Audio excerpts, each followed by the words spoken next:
I'm WSA 9 meteorologist Topper Shot. We're tracking Elsa. Looks like it's going to become a hurricane. In fact, we'll put this into motion. Hurricane Center says, okay, by the time we get to 8 o'clock tonight, could be a Category 1, and then gets very close to Tampa as a Category 1. That's 2:30 in the morning Wednesday.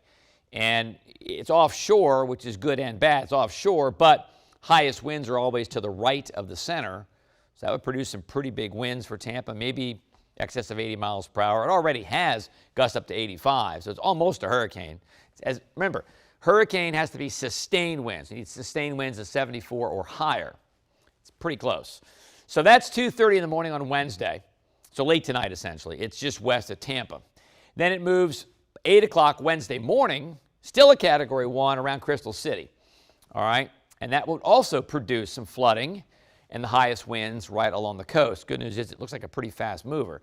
Now, we get to Wednesday evening, back to a tropical storm, and it's inland. So there are tropical storm watches and warnings on the coast, on the east coast, Atlantic side, but there's no storm surge with the storm on the western track.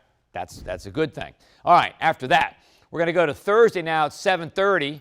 Guess what? It's a tropical depression. But the Hurricane Center then actually develops into a tropical storm, but it passes just south of the Delmarva. That's good. So the highest winds are south of us. Still, we could have a little bit of beach erosion from this and maybe some rip currents, but that looks like about it. All right, here's the spaghetti plot. Each line represents a computer model. The closer the lines, more confluence, more agreement in the models. Pretty tightly bunched here. That's 2:30 in the afternoon on Thursday. And then, again, most of the models take it south of us. In fact, all of them take it south of us. Question of how far south. That's early Friday morning. We're going to salvage a pretty good Friday here, actually.